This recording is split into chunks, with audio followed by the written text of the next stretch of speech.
मित्रों, आज हम बात करेंगे पिछली वीडियो से जुड़ी बातें, ध्यान, योग साधना।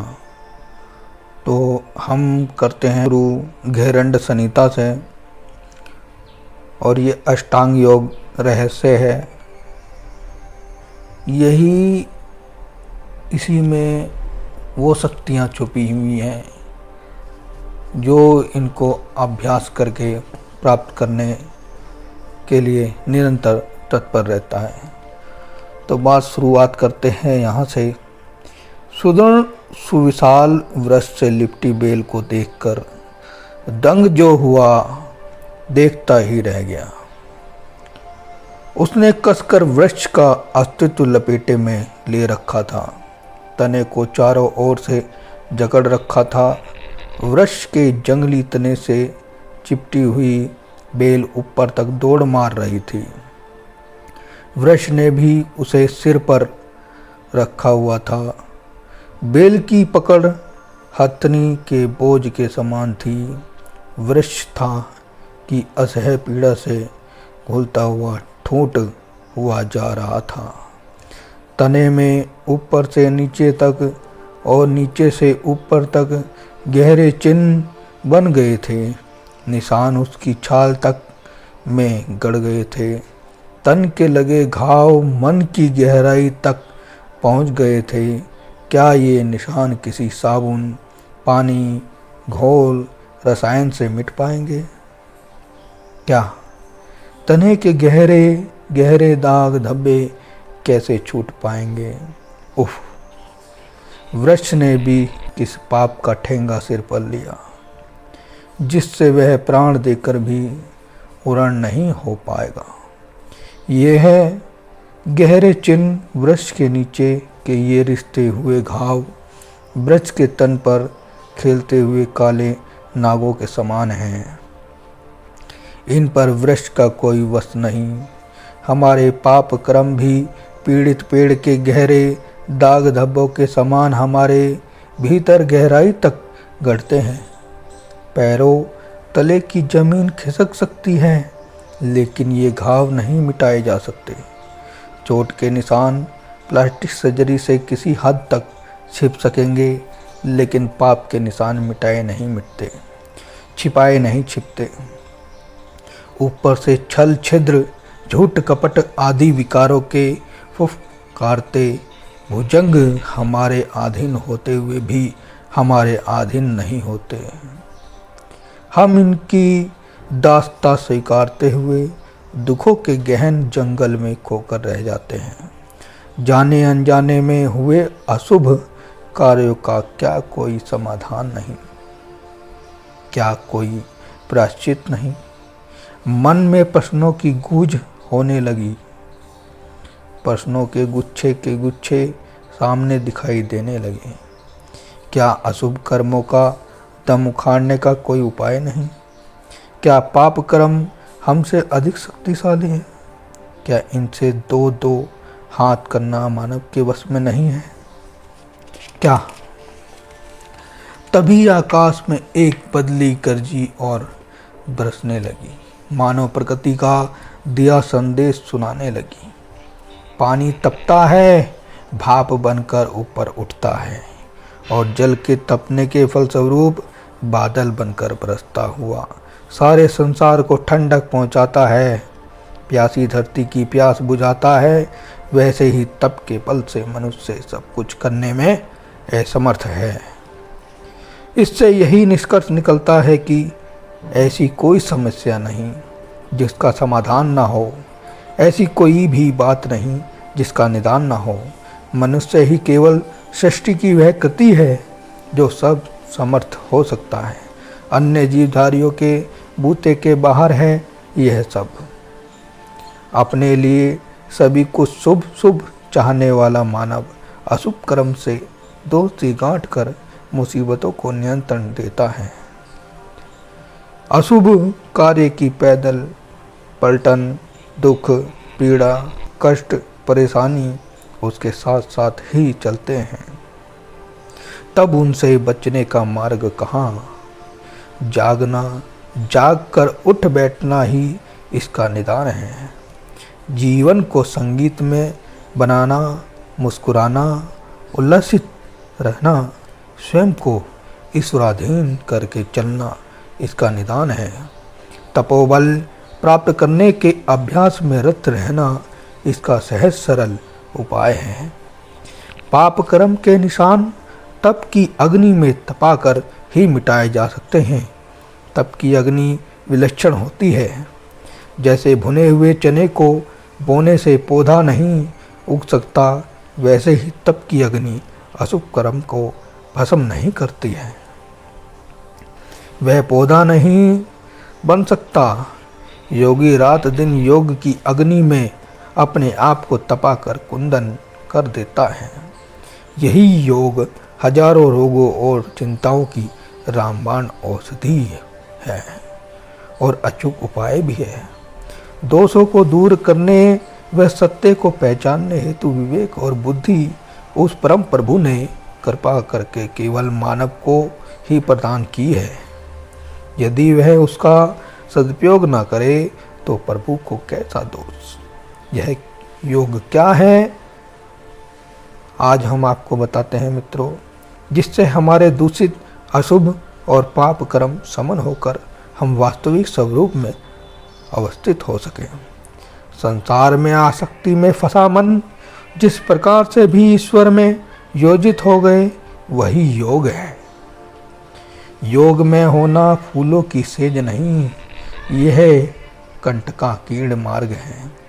लेकिन आज नहीं तो कल इसका अवलंब लेना ही पड़ेगा। मनुष्य को विधानों ने अपने अपने ढंग से परिभाषित किया है। किसी विद्वान ने कहा, ईश्वर की श्रेष्ठतम कृति मानव ही है। एक अन्य विद्वान के अनुसार मनुष्य देवताओं से भी श्रेष्ठ है, लेकिन मनुष्य बनने में परिश्रम बहुत अधिक करना पड़ता है।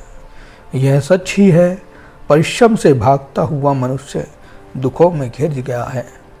कहते हैं कि दिल्ली में दरबारी से अपने गांव की लंबरदारी भली।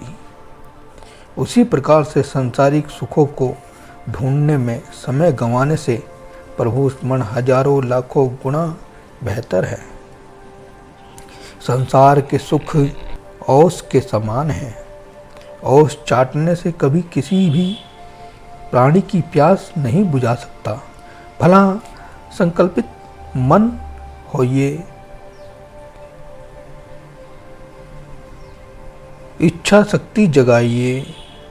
घनीभूत ध्यानावस्था सबसे सुंदर कर्म है। अपार कार्य क्षमता वाला अद्वितीय व्यक्तित्व केवल योग से ही संभव है। माया मरीचिका ने कभी किसी को सुख नहीं पहुंचाया। दृढ़ता पूर्वक दीर्घ काल तक समय करना योग की ओर चलना है। योग अच्छा है, उत्तम है, इसलिए दुर्लभ और देर सुलभ है। ईश्वर को समर्पण ही अंत जीवन है। जन्म का अर्थ आत्मा को व्यक्त करना है। सत्संग, भगवत कथा, कीर्तन और जप भी एक प्रकार का योग है।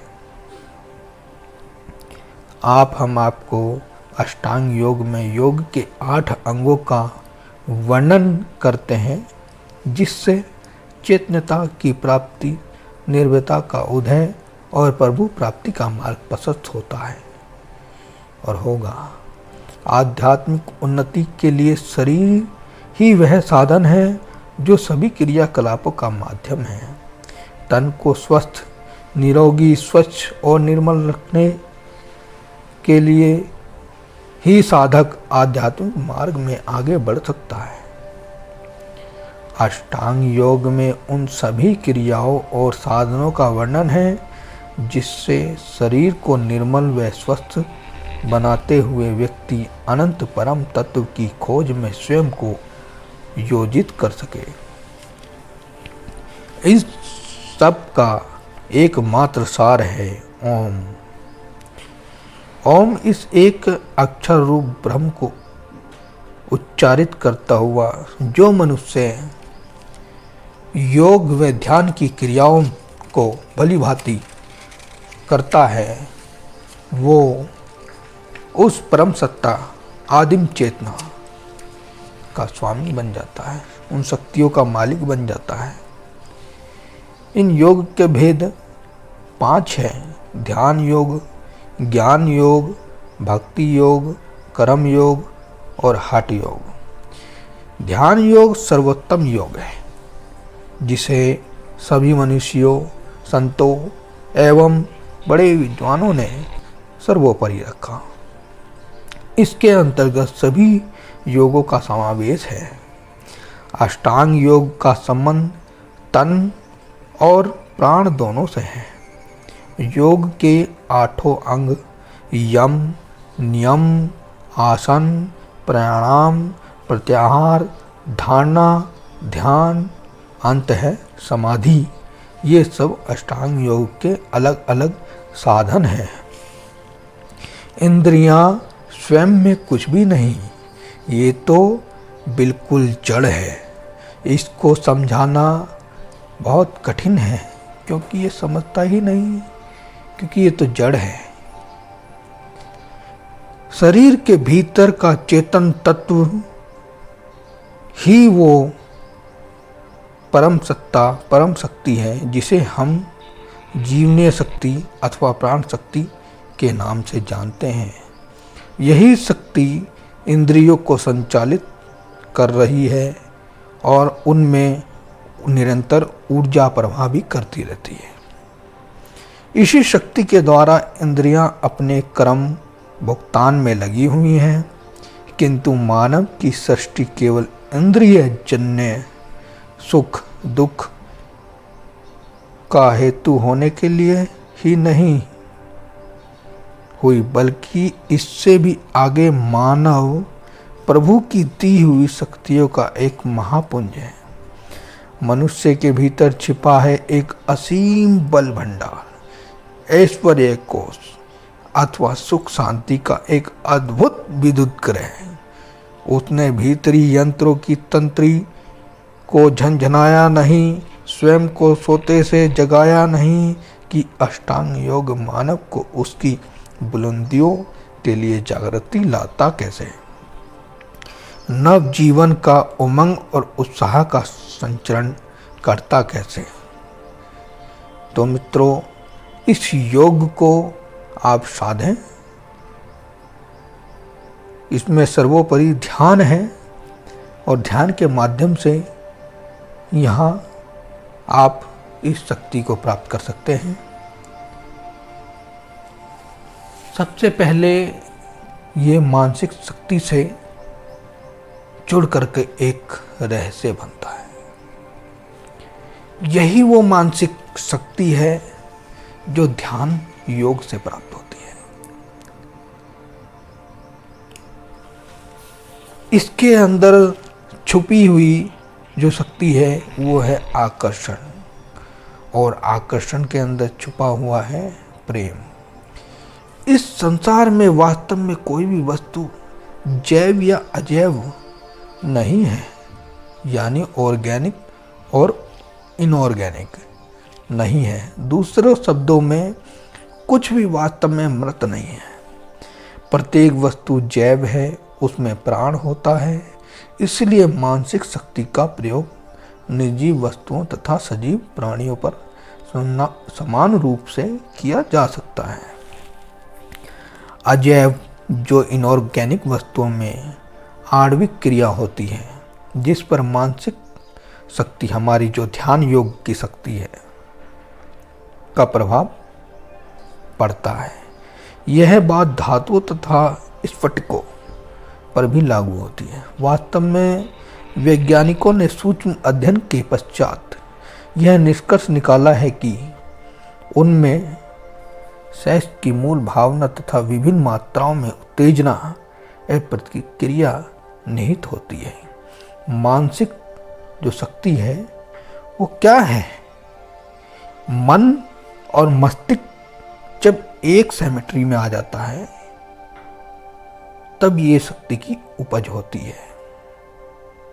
जिसे असीम आदिम चेतना की शक्ति कहते हैं, जिससे व्यक्ति ब्रह्मांड में खलबली तक मचा देता है। ये मूल रूप से एक और अखंड है। वास्तव में प्रकृति में अपने मूल रूप से एक और अखंड है। वह स्वर्थ तथा प्रत्येक वस्तु में सक्रिय रहती है। प्रकृति का संगठन अणुओं से मिलकर होता है और वे एक दूसरे से रासायनिक रूप से संबंध है। वे प्रत्येक वस्तु के प्रति अपनी रुचि और रुचि का प्रदर्शन करते हैं। केवल अणु ही नहीं, उनके छोटे छोटे आयन्स जो इलेक्ट्रॉन भी है, इसी प्रकार अपनी प्रतिक्रिया जाहिर करते हैं। वे अपने से भिन्न इलेक्ट्रॉनों के प्रति आकर्षित और विकसित भी होते हैं। इन सब के पीछे जो हमारे शरीर में कार्य करता है वो है श्वास। श्वास की गति, श्वास की गति ही हमारी इस सकारात्मक व नकारात्मक चीजों को अधिक बल देता है। हमारे मन से जो उपजी मस्तिष्क में जाती है, उपज जाती है, उसी कार्य को ये स्पष्टता देता है, प्रस्तुत करता है। चाहे उसमें समय कितना भी लगे, थोड़ा लगे चाहे ज़्यादा लगे, पर यह होता है। अगर आज हमने कोई बात सोच ली तो आज नहीं तो कल होगी ही, लेकिन उसके पीछे निरंतर सोच जारी रहनी चाहिए। इसी को कल्पना कहा गया है, इसी को मानसिक शक्ति कहा गया है, इसी को ध्यान योग कहा गया है, इसी को आकर्षण शक्ति कहा गया है, इसी को प्रेम की शक्ति कहा गया है।